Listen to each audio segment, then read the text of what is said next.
Questa è la parte in inglese.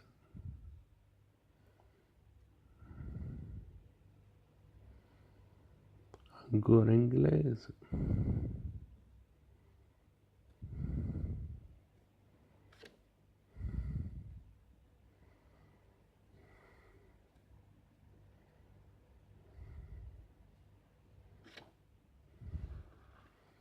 Rubens e le sue fonti venete.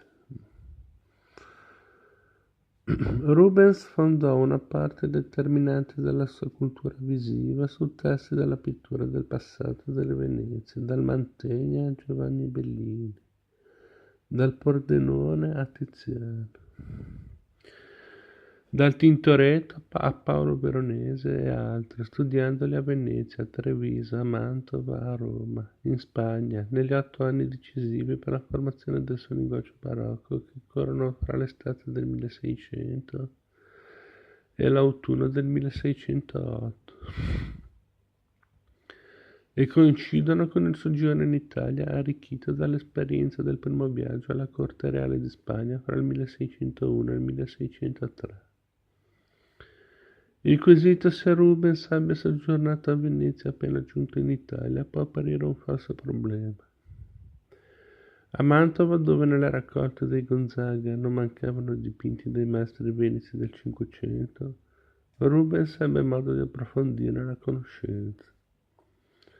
A Roma l'artista aveva potuto studiare esempi insigni di Tiziano, primi fra tutti i baccanali dipinti per Alfonso d'Este, per il cardinale,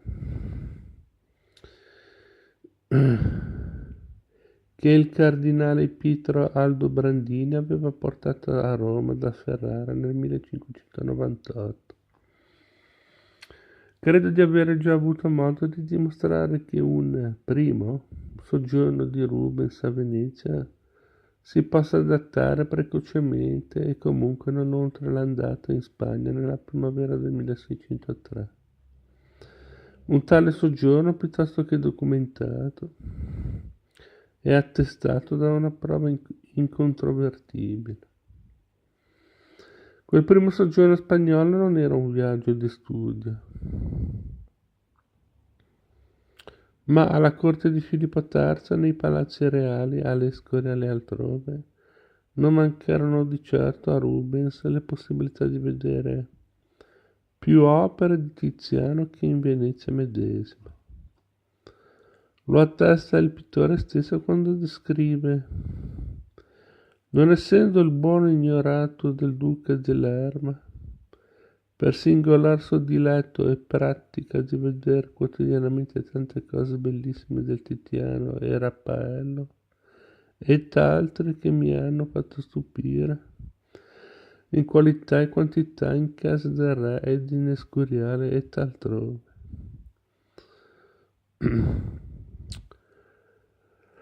Al rapporto instaurato dal pittore con Francisco Sandoval ai Royas, duca di Lerma, l'onnipotente primo ministro del re fece seguito alla commissione del celebre ritratto equestre, che assieme all'arricchimento di studio sui testi pittorici italiani costituì di certo per Rubens il risultato più appagante di quei mesi spagnoli.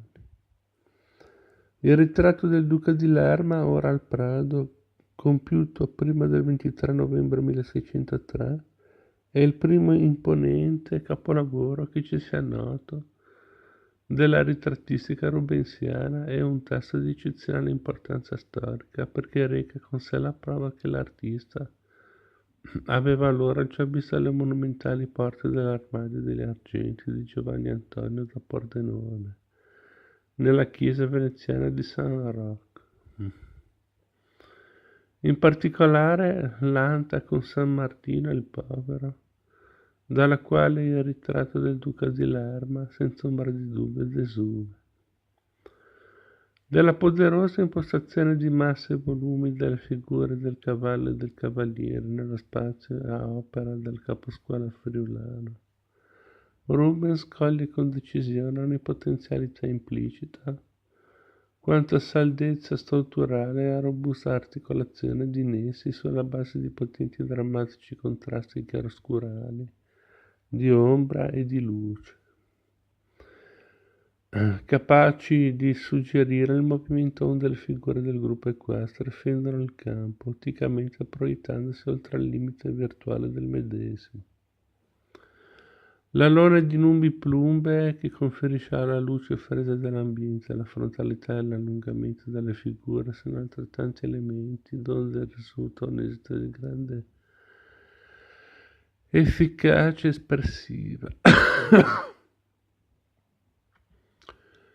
Scusate, che può pur suggerire richiami dal greco toledano. Ma il movimento ha la peculiarità che Rubens qui acquisisce dal Pordenone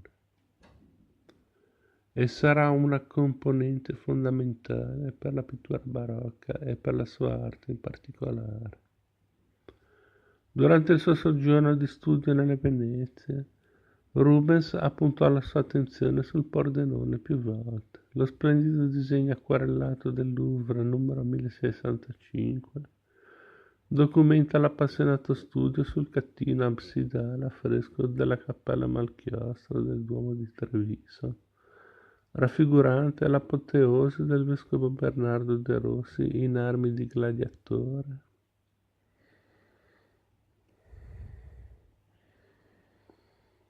In armi di governatore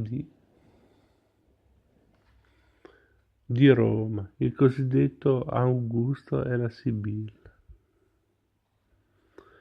Ed è ancora un foglio che risale agli anni 1600 e 1601.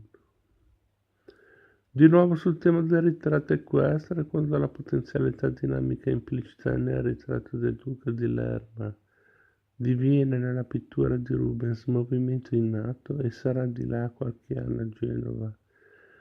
Nel ritratto equestre di Giovanni Carlo Doria a Genova, Galleria Nazionale di Palazzo Spinola, farà ancora ricorso ad appunti desunti a Venezia da un'opera del caposcuola friulano.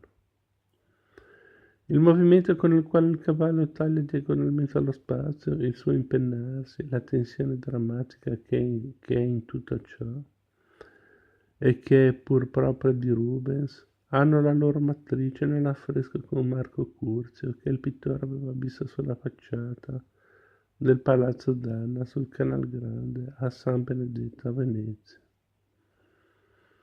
Dipinto oggi perduto, ma a noi ricordato oltre che dagli elogi del Vasari e di Lodovico Dolce, da un disegno del Victoria and Albert Museum di Londra e dalle stilografie a chiaroscuro di Nicola Boldrini. Già aveva richiamato l'attenzione sui ritratti equestri genovesi di Rubens Giovanni Baglione, 1642. Per alcuni gentiluomini genovesi formò egli in quadri grandi e diversi ritratti del naturale a cavallo, alti quanto il vivo, con amore condotti similissimi, e in quel genio ebbe egli pochi pari. Ma non se ne conoscevano esempi. Fino all'auspicio espresso nel 1929 da Bouchard e a realizzarsi di esso con la scoperta dell'esemplare di cui si tratta da parte di Roberto Longhi, che posa anche con chiarezza i termini del problema relativo all'identificazione del personaggio. Giacomo Massimiliano o Giovanni Carlo Doria, problema da allora oggetto di discussione, ma di recente forse risolto. Si situa fra le prime testimonianze del Rubens al suo arrivo a Venezia e il bel disegno a inchiostro e colori a corpo con il sacrificio di Isacco. Ora l'Albertina di Vienna è desunto dal dipinto di Tiziano allora al soffitto della chiesa di Santo Spirito in Isola, dal 1656 nella sacrestia della chiesa della Salute. I tre quadri del soffitto di Santo Spirito rappresentano un punto nodale nel percorso di Tiziano. In effetti essi sono testi paradigmatici di una svolta di straordinaria importanza nella pittura di Tiziano. Quella che comunemente si definisce la crisi manieristica e che costituisce in verità un sostanziale arricchimento linguistico. Il manierismo con lo studio e l'inserimento della forma nello spazio e la tridimensionalità dei volumi portava con sé potenzialità dinamiche prima